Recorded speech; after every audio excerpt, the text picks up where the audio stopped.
Government ने master विजय की pension को ख़त्म कर दिया तो वो परेशान हो गए कि अब उनका क्या होगा। तो उनकी पत्नी उन्हें हौसला देते हुए अपने बड़े बेटे के पास ले गई। तो कुछ दिन बाद बड़े बेटे को सच्चाई का पता चला कि ये हमेशा हमारे साथ रहने आ गए हैं। तो वो बोला, माँ पिताजी को छोटे के पास भेज दो क्योंकि हमारा घर काफ़ी छोटा है।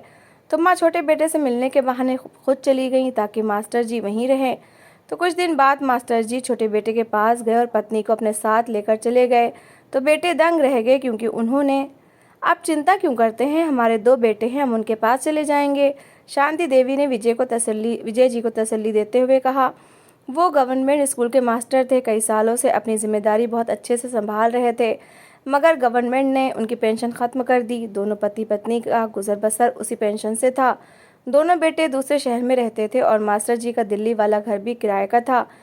विजय जी कहने लगे, शांति, मैंने पैसों की खातिर बड़े बड़े रिश्तों को बदलते देखा है, पता नहीं हमारे बच्चे। विजय जी का दिल धड़का था। शांति कहने लगी, आप क्यों ऐसी बातें कर रहे हैं, वो हमारे बच्चे हैं, हमें बड़ी खुशी से अपनाएंगे। अपना सामान बांधकर दोनों पति पत्नी बड़े बेटे के पास मेरठ चले गए। आशीष ने माँ बाप को दरवाजे पर खड़ा देखा तो हैरानी से बोला, माँ, पिताजी आप लोग पहले बता देते तो मैं खुद स्टेशन आ जाता। शांति देवी ने मुस्कुराकर कहा, बेटा, हमने सोचा तुम्हें कष्ट न हो, अचानक आ गए। आशीष ने दरवाज़ा खोला और अंदर ले आया। बहू वैशाली ने दरवाजे पर खड़े खड़े ही उन्हें अजीब नज़रों से देखा और बिना कुछ कहे पलटकर अंदर चली गई।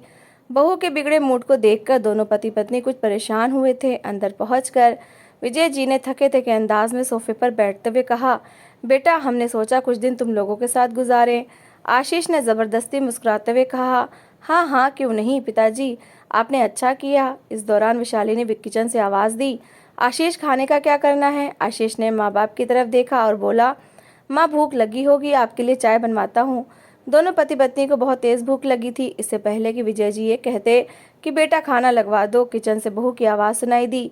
वैशाली ने नाक चढ़ाते हुए कहा, जी बस अब चाय ही चल सकती है, हमारे यहाँ खाने में मिर्च मसाले ज़्यादा पड़ते हैं, शायद माँ जी और पिताजी को पसंद ना आए। शांति देवी ने फ़ौरन कहा, बेटा, हम सादा खाने के आदी हैं, तुम लोग अपनी रूटीन के अनुसार खाओ, तुम्हारे पिताजी के लिए खाना मैं खुद बना लूँगी, तुम चिंता मत करो। शांति देवी की अच्छे से सफ़र की थकान ही नहीं उतरी थी, मगर बहू का अजीब स्वभाव देख चुकी थी, कोई परेशानी नहीं चाहती थी। आशीष ने माँ बाप को एक कमरे में ठहरा दिया जो शायद पहले ही किसी के इस्तेमाल में था, क्योंकि वहाँ सामान बिखरा पड़ा था। अभी वो दोनों कमरे का हुलिया सही करके बेड पर बैठे ही थे कि जब आशीष का बेटा बेटी स्कूल से वापस आ गए। अपने कमरे में दादा दादी को देखकर बजाय खुश होने के दोनों के माथे पर बल पड़ गए। दोनों बच्चों ने नमस्ते तक नहीं किया और उल्टे पैर कमरे से बाहर निकल गए। बाहर से दोनों पोता पोती की चिल्लाने की आवाज़ें आ रही थीं। मम्मी, हम अपना कमरा किसी को नहीं देंगे, और ये बुढ़ा बुढ़ी क्यों आए हैं, पहले ही हमारा घर छोटा है, 2 कमरे हैं, अब ये हमारे कमरे में रहेंगे तो ऐसा करें हमें घर से बाहर निकाल दें। वैशाली कहने लगी, अपने पापा से पूछो, मैं तो खुद तंग आ चुकी हूँ, बिना बताए दोनों टपक पड़े हैं। आशीष अपने बच्चों से कहने लगा, बुरी बात है बेटा, दादा दादी बस कुछ दिन के लिए आए हैं, तुम लोग एडजस्ट कर लो। अंदर बैठी शांति और विजय अपने आंसू पीकर रह गए थे। याद आने लगा कि अपने बच्चों की खातिर उन्होंने अपनी इच्छाओं को कभी महत्व नहीं दिया था, हमेशा पहले अपने बच्चों के बारे में सोचा था और अपना आराम सुकून बर्बाद करके बच्चों को अच्छी शिक्षा भी दिलवाई थी और उन्हें सारी सुख सुविधाएं भी दी थी। मगर शादी के फ़ौरन बाद आशीष की पत्नी ने साफ कह दिया था कि जॉइंट फैमिली में नहीं रहेगी। आशीष ने मेरठ अपना ट्रांसफ़र करवा लिया। विजय और शांति ने कभी माथे पर बल नहीं डाले। शायद वैशाली पर सास ससुर की 2 रोटियां भारी थीं। इसको देखा देखी छोटे बेटे आदित्य ने भी शादी के बाद दूसरे शहर में नौकरी कर ली और अपनी पत्नी को भोपाल ले गया। हर साल विजय जी होली और दिवाली पर अच्छी खासी पूंजी दोनों बेटों को भेजते थे, पोते पोतियों को भी पैसे भेजते थे, मगर आज अपने पोते पोती की बात सुनकर आंखों में आंसू आ गए थे। शांति ने अपने आंसू दिल में ही कहीं गिराए थे और विजय जी को हौसला दिया कि बच्चे हैं, ठीक हो जाएंगे। रात के खाने पर विजय जी और शांति देवी ने खामोशी से थोड़ा सा खाना खाया, जबकि वैशाली ने बार बार बातों बातों में जताया कि उनका बजट कम है और अब घर के खर्चे बढ़ जाएंगे। आशीष कहने लगा, वैशाली, तुम चिंता ना करो, माँ पिताजी ने कौन सा महीना भर रहना है, बस कुछ दिन के ही तो मेहमान हैं। ये सुनकर वो कुछ नहीं बोली, मगर दोनों पति पत्नी के खाना से अच्छा हलक से खाना नहीं उतर रहा था। आंसू का गोला था जो गले में अटक चुका था। अगली सुबह वैशाली ने चेहरा बिगाड़ते हुए कहा, माँ जी, किचन में कुछ बर्तन धुलने के लिए पड़े हैं, प्लीज़ आप देख लीजिएगा, मैं ज़रा दोपहर का खाना बना लूँ। तौबा है, बहुत गर्मी है। शांति देवी ने मुस्कुराते हुए कहा, हाँ बेटा, मैं कर दूंगी, तुम चिंता मत करो। दिन गुजरते गए और वैशाली की बातों में ताने बढ़ते गए। एक दिन आशीष ऑफिस जाने लगा तो वैशाली ने कहा कि सुनो, खर्चे बढ़ गए हैं, सब्जी, ब्रेड और दूध, हर चीज़ की कीमत बढ़ गई है। अब तुम्हारी सैलरी में कैसे गुजारा होगा? आशीष ने उलझन में कहा। तो तुम क्या चाहती हो? वैशाली ने चेहरा बिगाड़ कर कहा। कुछ नहीं, बस समझदारी से फैसला करो कि कब तक उनका साथ हम रहने का इरादा है। ये दोनों तो जाने का नाम ही नहीं ले रहे। आशीष चुपचाप ऑफिस चला गया। शांति ये बात सुन चुकी थी। अगले दिन जब विजय जी और शांति देवी सुबह कमरे में चाय पी रहे थे तो आशीष कमरे में आया और झिझकते हुए बोला, माँ, पिताजी आप लोग वापस कब जाएंगे? दरअसल यहाँ घर छोटा है और वैशाली भी परेशान हो रही है। विजय जी की आंखों में अविश्वास का साया लहराया। उन्होंने धीमे स्वर में कहा, बेटा, हमने तुम्हें पाल पोस कर बड़ा किया था और आज हमारे रहने से तुम्हारी पत्नी परेशान हो रही है। शांति देवी ने कहा, बेटा, तुम्हारे पिताजी की पेंशन गवर्नमेंट ने बंद कर दी है। हम लोगों को अब तुम्हारी ज़रूरत है, हम वापस दिल्ली नहीं जा सकते। ये सुनकर आशीष के माथे पर बल पड़े थे। कहने लगा, मैं तो खुद बड़ी मुश्किल से गुजारा कर रहा हूँ, फिर भी ठीक है, आप लोग रह ले। ये कहकर वो ऑफिस चला गया। शांति देवी किचन में आई तो वैशाली ने सिर बांध रखा था। कहने लगी, मेरी तबीयत ठीक नहीं है। शांति कहने लगी, बहू तुम आराम कर लो, किचन के काम मैं कर लेती हूँ। अभी शांति देवी बर्तन धोकर खाना बनाने की तैयारी कर ही रही थी जब कमरे से पोते के चीखने की आवाज़ आई। दादा, ये मेरा बैग क्यों हटा रहे हैं? मैंने कहा ना मेरे कमरे में मत आया करें। शांति देवी फौरन से किचन से बाहर निकलकर कमरे में गई जहाँ विजय जी ने नरम स्वर में कहा, बेटा, मैं तो बस जगह बना रहा था ताकि तुम आराम से बैठ सको। मगर पोते ने गुस्से में कहा, मुझे आपकी मदद नहीं चाहिए। आप यहाँ क्यों आए हैं? हमें सुकून से जीने क्यों नहीं देते? विजय जी का दिल जैसे किसी ने मुट्ठी में ले लिया हो। शांति देवी की आंखें बाहर आईं। विजय जी ने पोते से कहा, बहुत बदतमीज़ हो गए हो तुम, बड़े छोटे का भी सम्मान नहीं। वो और कुछ कहने ही वाले थे कि वैशाली गुस्से से लपक कर आई और चीखते हुए बोली, मेरे बेटे पर हाथ उठाने की ज़रूरत नहीं। विजय जी ने हैरानी से कहा, मैंने हाथ नहीं उठाया, बस समझाया है। मगर वैशाली बिफर कर बोली, आपकी हिम्मत कैसे हुई मेरे बेटे को कुछ कहने की? आप तो खुद दूसरों के टुकड़ों पर पल रहे हैं। वैशाली ने नफरत से कहा। ये शब्द विजय जी के दिल पर खंजर की तरह लगे थे। शांति तो हैरान सी खड़ी रह गई। वैशाली अपने बेटे को लेकर चली गई। विजय जी की आंखों से आंसू बहने लगे। रात को वैशाली ने आशीष को बहुत बातें सुनाई कि तुम्हारा बाप हम पर आदेश चलाने के सपने देख रहा है, उन्हें अपने शब्दों में समझा दो, मैं और मेरे बच्चे ये सब सहन नहीं करेंगे। आशीष जैसे ही विजय जी के कमरे में आया तो आशीष ने नाराज़गी से माँ बाप की तरफ देखा और कहा, माँ, पिताजी, आप लोगों को तो मैं पहले ही समझा चुका था कि बच्चों के कामों में मत बोला करें, आप लोग हमारे कामों में ज़्यादा मत बोला करें। विजय जी ने अपने कांपते हाथों को देखा और धीरे से कहा, बेटा, हम तो तुम्हारे अपने हैं, क्या तुम्हें सच में लगता है कि हम तुम्हारी ज़िंदगी में बोझ हैं? विजय जी की आंखों में आंसू थे, बड़ी बेबसी से कह रहे थे। आशीष ने चेहरा मोड़ लिया और खामोश रहा। उस रात शांति देवी की आंखों में भी आंसू थे। वो सोच रही थी कि ये वही बेटा है जिसके लिए वो रातों को जागती रहीं, जिसके लिए विजय जी ने अपनी इच्छाओं का बलिदान दिया था, और आज वही बेटा उन्हें घर से निकालने के इशारे दे रहा था। विजय जी ने हल्की आवाज़ में कहा, शांति, हम यहाँ बोझ बन गए हैं, चलो यहाँ से निकल चलें। शांति ने हैरानी से कहा, मगर कहाँ जाएंगे? विजय जी ने आह भरी, पता नहीं, मगर यहाँ रहने का कोई फ़ायदा नहीं। अगली सुबह जब वैशाली किचन में नाश्ते में बिजी थी तब शांति ने कहा कि वो आदित्य के पास भोपाल जाना चाहती है, लेकिन पहले वो खुद अकेली भोपाल जाएगी और अगर आदित्य उन्हें रखने को तैयार हो गया तो फिर वो विजय जी को भी बुला लेगी। आशीष ने झूठे मुंह में भी नहीं कहा कि अम्मा आप यहीं रहें या कहाँ जा रही हैं। कहने लगा, ठीक है माँ, आप अपना सामान बांध लें, मैं आपको बस में बिठा देता हूँ और आदित्य को भी फ़ोन कर दूंगा कि बस अड्डे पर आकर आपको ले जाए। शांति देवी ने अपना सामान बांधा और भोपाल की बस में सवार हो गईं। आदित्य तो उनका हमेशा से लाडला बेटा था। उन्हें लगा कि वो तुरंत माँ बाप को रखने को तैयार हो जाएगा। जैसे ही वो भोपाल के बस अड्डे पर पहुंची, मगर बस अड्डे पर 1 घंटा इंतज़ार करती रही, लेकिन आदित्य उन्हें लेने नहीं आया था। वो बेचारी बस अड्डे पर बैठी बेटे का इंतज़ार कर रही थी। आंखों से आंसू छलकने ही लगे कि आदित्य तो उन्हें लेने तक नहीं आया तो अपने घर में क्या रखेगा। 2 घंटे बाद आदित्य बस अड्डे पर पहुंचा था और नाराज़ नज़रों से माँ को देख रहा था। माँ, आप भी हद करती हैं, अरे मुझसे पूछ तो लेती आने से पहले। मैं तो अपने ससुराल में इंदौर गया था जब मुझे आशीष भाई का फ़ोन आया। शांति को लगा कि शायद वो गलत सोच रही थी, उसका बेटा तो माँ के आने का सुनकर इंदौर से उन्हें लेने आया है। शांति को जब आदित्य अपने घर लेकर गया तो उसका घर काफ़ी बड़ा था। उसकी पत्नी ने माथे पर तेरी चढ़ाए नमस्ते ही किया था, ना पैर छूकर आशीर्वाद लिया और ना ही हालचाल पूछा। बस सिर से पैर तक शांति देवी को देखा और सादा से कपड़ों में थी। अंकिता कहने लगी, आप नहा धोकर कपड़े बदल लें, आपको देख देख कर मुझे घिन आ रही है, कितने गंदे कपड़े हैं। अंकिता ने घृणा की नज़र सास के कपड़ों पर डालते हुए कहा। शांति देवी दिल बड़ा करके एक कमरे में चली गई। अंकिता का व्यवहार सास के साथ बहुत अजीब था। एक बार कहने लगी, जब मेरे मायके वाले मेरे घर आया करें तो उनके सामने आपको आने की ज़रूरत नहीं है। अपना हुलिया देखा है आपने? मैं तो अपनी भाभी के सामने शर्मिंदा होकर रह गई, उनसे ये बताकर कि आप मेरी सास हैं। मेरी तो कामवाली भी इससे ज़्यादा अच्छे और महंगे कपड़े पहनती है।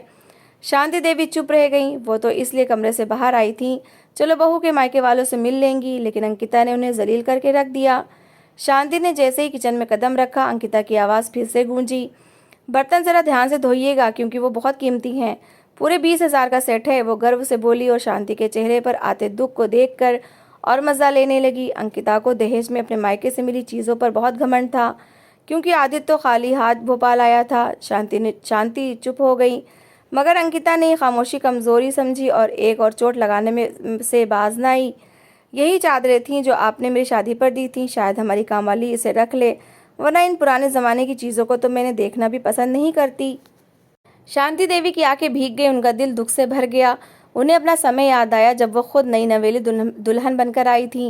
वो अपनी सास की हर सेवा करती थी, कभी एक शिकायत न करती। मगर आज समय बदल चुका था। आज की बहुएं जैसे सेवा के शब्द को जानती हो ही ना हो। ख़ास तौर पर अंकिता जैसी औरतें जो सिर्फ अपने अधिकार जानती थी, कर्तव्य नहीं। शांति देवी विजय जी को भी यही बुलाने के लिए यहाँ आई थी, लेकिन बहू की बातें सुनकर परेशान हुई थी। आदित्य जो अभी घर में आया था, अपनी माँ की झुकी हुई नज़रें देखकर चौंक गया। उसने माँ के हाथ में कपकपाहट महसूस की, जैसे वो अंदर ही अंदर टूट चुकी हो। उसने फौरन सवाल किया, माँ सब ठीक तो है? आप कुछ परेशान लग रही हैं। शांति ने अपनी आंखों में आने वाली नमी को साफ किया। वो कुछ कहने ही वाली थी कि अंकिता बीच में बोल पड़ी, अरे इनकी आदत है मासूम बनने की, बस ज़रा सा मैंने कह दिया कि मेहमानों के सामने पुराने कपड़े मत पहना करे तो ये बुरा मान गई। वो हंसी तो आदित्य की आंखों में गुस्से की चमक उभरी। अंकिता, तुम्हें बात करने की तमीज़ नहीं है, ये मेरी माँ है और जो कुछ भी तुम देख रही हो वो सब इन्होंने सालों की मेहनत से बनाया है। उसके स्वर में कठोरता थी। अंकिता ने बुरा सा मुंह बनाया, मैं तो बस आम सी बात कर रही थी और आपने तो जैसे मेरी दुश्मनी ही निकाल ली। वैसे भी क्या ये सच नहीं है कि ये घर में शादी में अपने दहेज में लाई थी? तो फिर मुझे अपनी मर्जी से इसे सजाने संवारने का हक नहीं? मैं तो बस यही कह रही थी कि सावधानी से हर चीज़ उपयोग किया करें। मगर इन्हें बुरा लग गया। उसने आदित्य पर आंखें गाड़ लीं। सास ने दर्द भरी मुस्कुराहट के साथ कहा, बेटी घर की सुंदरता केवल नए सामान से नहीं होती, व्यवहार भी महत्वपूर्ण होते हैं। अगर तुम्हारे स्वभाव में मिठास हो तो घर खुद ब खुद स्वर्ग बन जाएगा। अंकिता ने मुंह बनाते हुए कहा, बस अब मुझे लेक्चर ना दें, मैं ऐसी बातों पर विश्वास नहीं रखती। मेरा नज़रिया बिल्कुल अलग है। मैं तो बस ये चाहती हूँ कि सब कुछ मेरे हिसाब से चले, आपको पसंद हो या ना हो। घर मेरा है तो मेरी मर्जी भी चलेगी। आदित्य ने मुट्ठियाँ भींच ली। वो जानता था कि अंकिता बदलने वाली नहीं, मगर वो अपनी माँ के सम्मान पर समझौता भी नहीं कर सकता था। उसने गहरी सांस ली और अंकिता से सख्ती से कहा, आइंदा अगर तुमने मेरी माँ के साथ इस तरह बात की तो मुझसे बुरा कोई नहीं होगा। मैं प्यार में बहुत आगे जा सकता हूँ, लेकिन मेरी माँ के सम्मान पर समझौता नहीं करूँगा। अंकिता ने चौंक कर पति को देखा। उसे अंदाज़ा नहीं था कि आदित्य ऐसा कुछ कह देगा। वो कुछ कहने ही वाली थी कि शांति ने कहा, बेटा मुझे कोई फ़र्क नहीं पड़ता, मैं अपनी बहू को बेटी समझती हूँ और उसकी बातों की आदी हो चुकी हूँ। मगर उनकी आंखों में छुपा दर्द साफ नज़र आ रहा था। अंकिता ने सिर झटका और गुस्से में पैर पटकती हुई कमरे में चली गई। मगर वो जानती थी कि आज पहली बार आदित्य ने उसके खिलाफ आवाज़ उठाई थी और ये उसके लिए किसी खतरे की घंटी से कम नहीं था। अब आए दिन अंकिता बहाने बनाकर आदित्य से लड़ने झगड़ने लगी। आदित्य भी उस पर चिल्लाता था। अंकिता गुस्से से कमरे से आई तो उसकी आंखों में गुस्सा भरा था। वो दरवाज़ा ज़ोर से बंद करते हुए बोली, माँ जी आपके कारण मेरा पति मुझसे लड़ने लगा है। शांति देवी ने चौंक कर उसे देखा और बोली, बेटा मैंने क्या किया है? अंकिता ने कहा, क्या किया है? आप तो ऐसे मासूम बनकर दिखा रही हैं जैसे कुछ जानती ही नहीं। आपकी शिकायतें सुन सुनकर आदित्य मुझ पर गुस्सा करता है। पहले वो मुझसे कितना प्यार करता था, मेरी हर बात मानता था, मगर अब वो मुझ पर शक करने लगा है, मुझसे उलझने लगा है। और इन सब के पीछे कौन है? आप। शांति देवी ने दुखी स्वर में कहा, बेटा मैंने तो कभी कुछ नहीं कहा, ना ही आदित्य को भड़काया है। अंकिता ने हाथ नचाकर कहा, झूठ। अगर आप मेरे खिलाफ ना बोलती तो आदित्य की सोच ना बदलती, वो मुझसे दूर ना होता।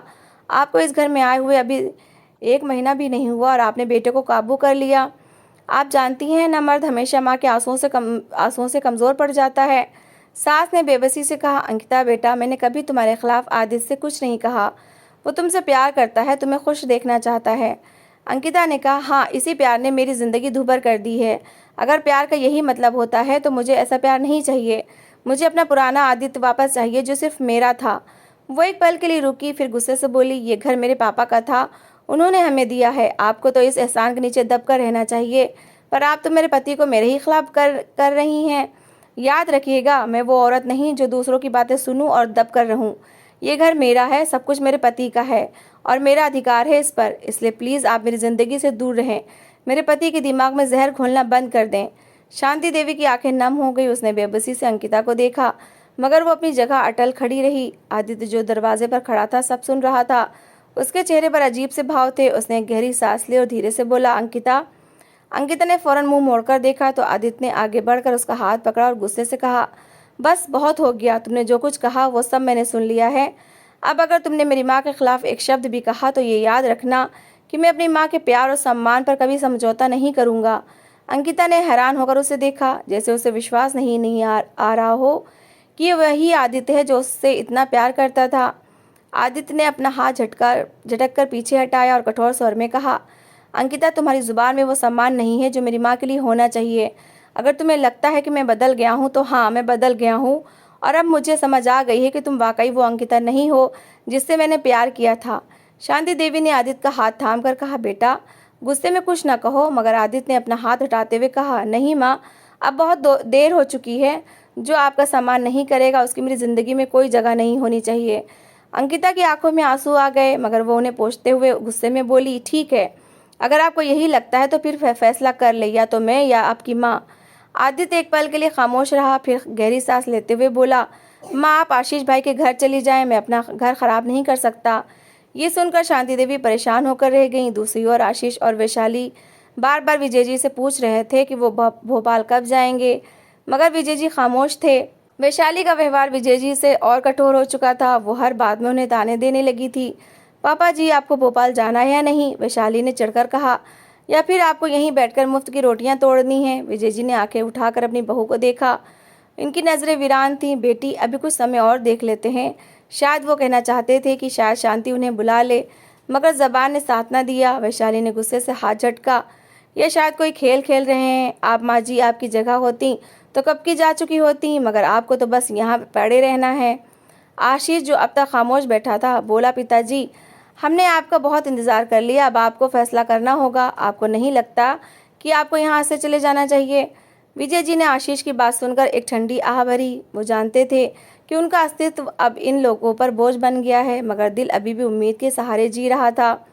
वैशाली ने और कठोर स्वर में कहा, पापा जी, आप क्यों माँ जी के जवाब का इंतज़ार कर रहे हैं? उन्हें आपकी कोई परवाह नहीं। वो तो आदित्य के पास जाकर आपको भूल ही गई। वो आपकी इज्जत का ज़रा ख्याल नहीं करती। आप फिर भी उन्हीं की राह देख रहे हैं। विजय जी का दिल जैसे किसी ने मुट्ठी में ले लिया हो। उन्होंने नज़रें झुका ली। वैशाली ने कहा, हमने बस की टिकट व्यवस्था कर दी है, आपको कल जाना होगा बस। विजय जी ने नज़र उठाकर आशीष को देखा, जैसे वो उसे ये बात सुनना चाहते हो। आशीष ने सर झुकाकर धीमे स्वर में बोला, पिताजी, हम चाहते हैं कि आप यहाँ से चले जाएं। हमारे बच्चों की पढ़ाई का नुकसान हो रहा है। उन्हें अपना कमरा वापस चाहिए। आदित्य का घर बहुत बड़ा है, आप वहाँ ठीक रहेंगे। विजय जी ने एक पल के लिए कुछ कहने को मुंह खोला, मगर फिर खामोश हो गए। विजय जी का दिल बैठ गया। वो जानते थे कि वैशाली और आशीष सच कह रहे हैं, मगर उनके पैर अभी भी ज़मीन में जकड़े हुए थे। उन्हें अब भी शांति के जवाब का इंतज़ार था, मगर क्या वो ये जवाब सुन भी पाएंगे? क्योंकि आदित्य भी शांति से कह चुका था कि वो चली जाएं। दोनों ही अपनी अपनी जगह परेशान थे। शांति रोते हुए मेरठ की बस पर बैठ गई, मगर जैसे ही बस अड्डे पर पहुंची, वहां एक कुर्सी पर विजय जी को बैठे देखा तो उनके पास आकर बैठ गई। दोनों ही अपनी अपनी जगह रो रहे थे। विजय जी और शांति बेटों के व्यवहार से दुखी हो चुके थे। उन्हें ये विश्वास हो चला था कि उनके बेटों के दिल में उनके लिए प्यार या सम्मान की कोई जगह नहीं बची। घर में आशीष और वैशाली के ताने और आदित्य और अंकिता की बातों ने उनके दिल पर गहरी चोट लगाई थी। विजय जी ने शांति की तरफ देखा और धीमे से कहा, चलो शांति, हमें अब यहाँ नहीं रुकना चाहिए। शांति ने आंखों में आंसू लिए सर हिलाया और दोनों खामोशी से निकल गए। जाते समय विजय जी का मोबाइल मेज़ पर ही रह गया था, मगर उस समय किसी को उसका ध्यान न था। आशीष और वैशाली को अंदाज़ा नहीं था कि विजय जी और शांति इतनी खामोशी से कहीं चले जाएंगे। वैशाली ने आशीष से कहा, अब तो अच्छा ही हुआ, घर में एक बोझ कम हो गया। आशीष ने कहा, हाँ, मगर वो कहाँ गए होंगे, कहीं ऐसा तो नहीं कि वो किसी रिश्तेदार के यहाँ जा बैठे हों। वैशाली ने कहा, जो भी हो, बस हमें अब उनकी चिंता नहीं करनी चाहिए, वो खुद ही अपना देख लेंगे। उसी शाम विजय जी के फ़ोन पर कॉल आई। फ़ोन बजता रहा मगर कोई उठाने वाला नहीं था। आखिरकार वैशाली ने आशीष से कहा, यह फ़ोन देखो, शायद किसी की ज़रूरी कॉल हो। आशीष ने झुंझलाकर फ़ोन उठाया। हेलो, कौन? दूसरी तरफ से विजय जी के एक पुराने दोस्त की आवाज़ आई। अरे विजय जी, बधाई हो भाई, गवर्नमेंट की तरफ से तुम्हारी पेंशन के बदले तुम्हें 10 लाख की पूंजी मिली है। मैंने लिस्ट में तुम्हारा नाम देखा है, फ़ौरन आ जाओ और पैसे ले लो। आशीष का दिल एक पल के लिए ज़ोर से धड़का। उसने हैरान होकर कहा, क्या 10 लाख? विजय जी के दोस्त ने कहा कि हाँ भाई, जल्दी करो, कहीं देर ना हो जाए। आशीष के हाथों से फ़ोन नीचे गिरने को था। वैशाली ने बेचैनी से पूछा, क्या हुआ? आशीष के चेहरे पर लालच और हैरत के मिले जुले भाव थे। पिताजी के नाम पर 10 लाख रुपए आए हैं, हमें फ़ौरन उन्हें ढूंढना होगा। वैशाली भी हैरान रह गई। तो फिर देर किस बात की, आदित्य को फ़ोन करो। आशीष ने फ़ौरन आदित्य को फ़ोन किया। दूसरी ओर आदित्य ने फ़ोन उठाया। हाँ भाई, सब कुशल मंगल। आशीष ने जल्दी से कहा, माँ कहाँ हैं? आदित्य ने हैरानी से कहा, वो तो आपके घर चली गई, अब मुझे क्या पता कहाँ हैं। आशीष ने गुस्से से कहा, यार, पिताजी के नाम पर 10 लाख रुपए आए हैं, जल्दी से उन्हें ढूंढना होगा। आदित्य भी सुनकर चौंक गया। क्या 10 लाख? भाई, ये तो बहुत बड़ी रकम है, मगर वो कहाँ गए? आशीष ने झुंझलाकर कहा, यही तो परेशानी है, वो पता नहीं कहाँ चले गए हैं। दोनों भाइयों ने फौरन विजय जी के ठिकानों पर जाना शुरू कर दिया। पहले वो करीबी रिश्तेदारों के घर पर गए, मगर वहाँ भी उनका कोई सुराग न मिला। आदित्य ने अंकिता से कहा, तुम्हें तो पता होगा, माँ ने कहीं जाने का कहा था। अंकिता ने विसारी से कहा, मुझे क्या पता, मैं तो पहले ही कह रही थी कि उन्हें आशीष के घर भेज दो, अब खुद ही भुगतो। रात देर तक दोनों भाई अपने शहर में अपने माँ बाप को ढूंढते रहे, मगर वो कहीं नहीं मिले। दिन गुजरते गए, मगर विजय जी और शांति देवी का नामो निशान नहीं मिला। आशीष और आदित्य की बेचैनी बढ़ती जा रही थी, क्योंकि उन्हें मालूम था कि अगर समय पर वो अपने माता पिता को ना लाएं तो ये रुपए उनके हाथ नहीं लगेंगे। लेकिन अब बहुत देर हो चुकी थी। वो अपने माता पिता को सिर्फ पैसों के लिए याद कर रहे थे, मगर उन्हें ढूंढना अब असंभव लग रहा था। दोनों पति पत्नी किसी मंदिर की सीढ़ियों पर जाकर बैठ गए। वहीं विजय जी के दोस्त ने उन्हें देख लिया। वो उन दोनों को अपने घर ले गया, फिर सारी बात बताई। विजय जी खुश हो गए, वापस दिल्ली चले गए। उन्होंने फिर से किराए का घर लिया। जब बेटों को पता चला तो दोनों उन्हें लेने आ गए, मगर विजय जी जान चुके थे बेटों को पैसों का लालच चला आया है, लेकिन इसलिए उन्होंने जाने से मना कर दिया।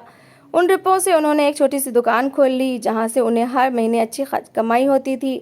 अब उन्हें मतलबी बेटों की ज़रूरत नहीं थी। तो दोस्तों, इस कहानी को लेकर आपकी क्या राय है, कमेंट बॉक्स में ज़रूर बताएं। और अगर आपको हमारी आज की कहानी अच्छी लगी हो तो प्लीज़ इसे लाइक ज़रूर करें। अगर आपने अभी तक हमारे चैनल को सब्सक्राइब नहीं किया तो ज़रूर कर लीजिए। तो मिलते हैं ऐसी एक और मोटिवेशनल कहानी के साथ। Thanks for watching.